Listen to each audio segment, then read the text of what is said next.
जय हिंद साथियों, unique classes with Sonu channel में आपका स्वागत है। आज की इस वीडियो में हम बात करेंगे कक्षा 10 विषय विज्ञान चैप्टर 8 जीव जनन कैसे करते हैं। दोस्तों, पार्ट 8 में हम लघु उत्तरीय प्रश्नों के बारे में चर्चा कर रहे हैं, जो कि आपके बोर्ड एग्जाम में 4 नंबर का पूछा जाता है। तो चलिए वीडियो को स्टार्ट करते हैं। प्रश्न है हमारा, स्वपरागण व पर परागण में अंतर बताइए तथा एक एक उदाहरण भी दीजिए। पर परागण के महत्व का वर्णन कीजिए। दोस्तों, इस जो अंतर वाले क्वेश्चन होते हैं इनको थोड़ा टाइपिंग करने में दिक्कत होती है, इसलिए हमने इसको क्या किया है, फ़ोटो ले लिया है। तो कोई दिक्कत नहीं, आपको क्वेश्चन तैयार करना है, किसी भी माध्यम से मिले क्वेश्चन तो तैयार ही करना है आपको। तो चलिए स्टार्ट करते हैं। उत्तर है स्वपरागण व परपरागण में अंतर। स्वपरागण पुष्प व द्विलिंगी होना आवश्यक है।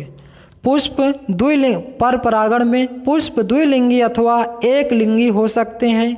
नर व मादा पुष्प अलग अलग पौधे पर भी हो सकते हैं। पुष्प मतलब परपरागण में पुष्प द्विलिंगी भी हो सकते हैं और एक लिंगी भी हो सकते हैं। नर व मादा भी पुष्प दोनों अलग अलग भी हो सकते हैं। स्वपरागण दूसरा, नर और मादा भाग पुष्पांग व जायांग एक साथ परिपक्व होने आवश्यक हैं। परपरागण अधिकतर अवस्थाओं में नर तथा मादा भाग अलग अलग समय पर परिपक्व होते हैं। तीसरा, स्वपरागण पुंकेसर व स्त्री केसर पुष्प में इस प्रकार स्थित होते हैं कि परागकण आसानी से वर्तिकाग्र पर पहुंच जाए। परपरागण अनेक बार पुंकेसर और जायांग भाग प्रायः इस प्रकार व्यवस्थित होते हैं कि परागकण उसी पुष्प के वर्तिकाग्र पर नहीं पहुंच सकते। चौथा, परपरागण स्वपरागण पुष्प प्रायः अनाकर्षण छोटे सुगंधित रहित तथा मकरंद रहित होते हैं।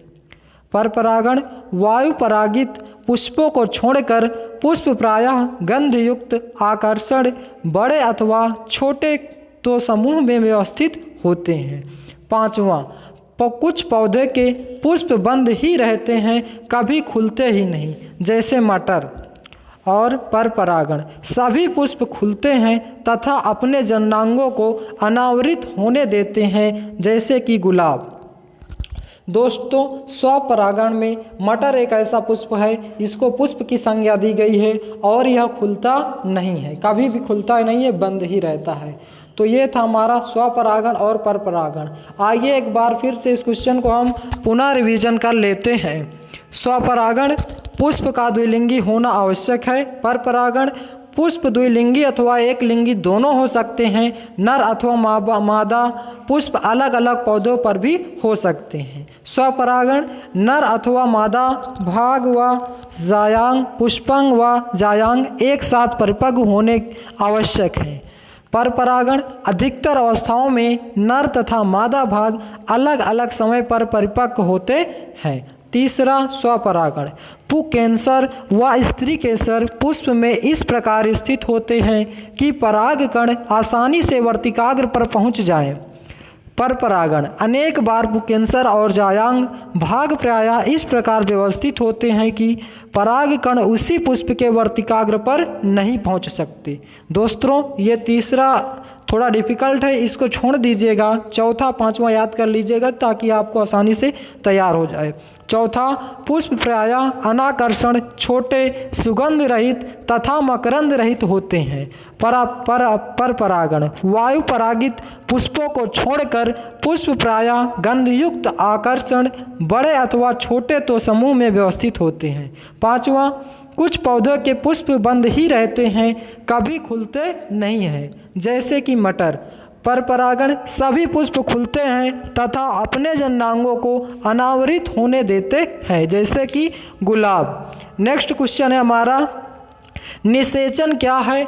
बाह्य एवं आंतरिक निषेचन में अंतर बताइए। दोस्तों पुरानी विद्या क्वेश्चन है, यह क्वेश्चन और भी कई बार पूछे गए होंगे, तो कोई दिक्कत नहीं, इम्पॉर्टेंट क्वेश्चन है, आप सभी क्वेश्चनों को अच्छे से तैयार कर लीजिए। निषेचन क्या है? बाह्य एवं आंतरिक निषेचन में अंतर बताइए। उत्तर युग्मकों, एक नर व एक मादा। एक नर व एक मादा क्या कहा गया? युग्मक। युग्मक मीन्स जोड़ा। युग्मकों के संलयनों को निषेचन कहते हैं। जब निषेचन मादा जंतु के शरीर के बाहर होता है तो इसे बाह्य निषेचन कहते हैं, तथा इसके विपरीत यदि निषेचन मादा जंतु के शरीर के अंदर होता है तो इसे आंतरिक निषेचन कहते हैं। नेक्स्ट प्रश्न, पौधों तथा जंतुओं के अलैंगिक व लैंगिक जनन में क्या अंतर है? अंतर बताइए। अलैंगिक व लैंगिक जनन में अंतर। उत्तर अलैंगिक, एक ही जनन द्वारा संतान की उत्पत्ति होती है। लैंगिक, संतान की उत्पत्ति के लिए प्रायः 2 जनकों का होना आवश्यक है।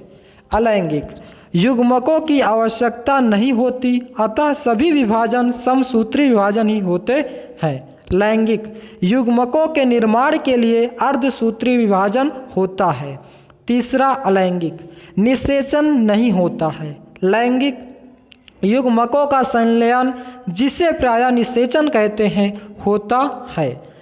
अलैंगिक 4, नए जीव पूर्णतया जनन के समान गुणों वाले होते हैं। लैंगिक, संतति के लक्षणों में परिवर्तन पाया जाता है, उनमें दोनों जनकों के गुण पाए जाते हैं। तो दोस्तों ये था हमारा आज का लघु उत्तरीय प्रश्न। आइए एक बार फिर से इस क्वेश्चन को हम पुनः रिवीजन कर लेते हैं ताकि यह क्वेश्चन आपको इसी वीडियो में याद हो जाए। दोस्तों वीडियो को पूरा देखिएगा, रिवीजन करने से आपको आधा से ज़्यादा क्वेश्चन इसी वीडियो में ही याद हो जाता है। अगर फिर से आप इसे एक बार लिख करके दोबारा पढ़ लेंगे तो आपको ज़्यादा पढ़ने की ज़रूरत नहीं पड़ेगी, क्योंकि कुछ चीज़ें जो देखते रहो और सुनते भी रहो तो जल्दी याद हो जाता है। तो आइए एक बार फिर से पुनः रिवीजन कर लेते हैं। स्वपरागण व परपरागण में अंतर बताइए तथा एक एक उदाहरण दीजिए। स्वपरागण व परपरागण में अंतर। स्वपरागण पुष्प का द्विलिंगी होना आवश्यक है। स्वपरागण में पुष्प का द्विलिंगी होना आवश्यक है, जबकि परपरागण में पुष्प द्विलिंगी अथवा एक लिंगी भी हो सकते हैं। नर अथवा मादा पुष्प अलग अलग पौधे पर भी हो सकते हैं। दूसरा स्वपरागण, नर और मादा भाग पुमंग व जायांग एक साथ परिपक्व होने की आवश्यक है। परपरागण, अधिकतर अवस्थाओं में नर तथा मादा भाग अलग अलग समय पर परिपक्व होते हैं।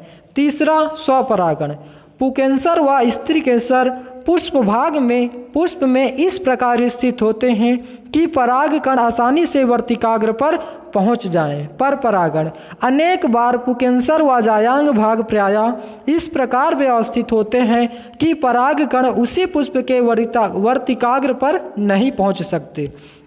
स्वपरागण, पुष्प प्रायः अनाकर्षण, छोटे सुगंधित रहित तथा मकरंद रहित होते हैं। परपरागण, वायु परागित पुष्पों को छोड़कर पुष्प प्रायः गंधयुक्त आकर्षण, बड़े अथवा छोटे तो समूह में व्यवस्थित होते हैं। स्वपरागण, कुछ पौधे के पुष्प बंद ही रहते हैं, कभी खुलते ही नहीं, जैसे कि मटर। परपरागण, सभी पुष्प खुलते हैं तथा अपने जनांगों को अनावृत होने देते हैं, जैसे कि गुलाब। नेक्स्ट क्वेश्चन, निषेचन क्या है? बाह्य एवं आंतरिक निषेचन में अंतर बताइए। युग्मकों, एक नर व एक मादा के संलयन को निषेचन कहते हैं। जब निषेचन मादा जंतु के शरीर के बाहर होता है तो इसे बाह्य निषेचन कहते हैं। इसके विपरीत यदि निषेचन मादा जंतु के शरीर के अंदर होता है तो इसे आंतरिक निषेचन कहते हैं। नेक्स्ट क्वेश्चन, पौधों तथा जंतुओं के अलैंगिक व लैंगिक जनन में अंतर बताइए। अलैंगिक व लैंगिक जनन में अंतर। अलैंगिक जनन, एक ही जनक द्वारा संतान की उत्पत्ति होती है। लैंगिक, संतान की उत्पत्ति के लिए प्रायः 2 जनकों का होना आवश्यक है। अलैंगिक, युग्मकों की आवश्यकता नहीं होती, अतः सभी विभाजन समसूत्री विभाजन ही होते हैं। लैंगिक, युग्मकों के निर्माण के लिए अर्धसूत्री विभाजन होता है। अलैंगिक, निषेचन नहीं होता है। लैंगिक युग्मकों का संलयन, जिससे प्रायः निषेचन कहते हैं, होता है। चौथा, अलैंगिक जनन।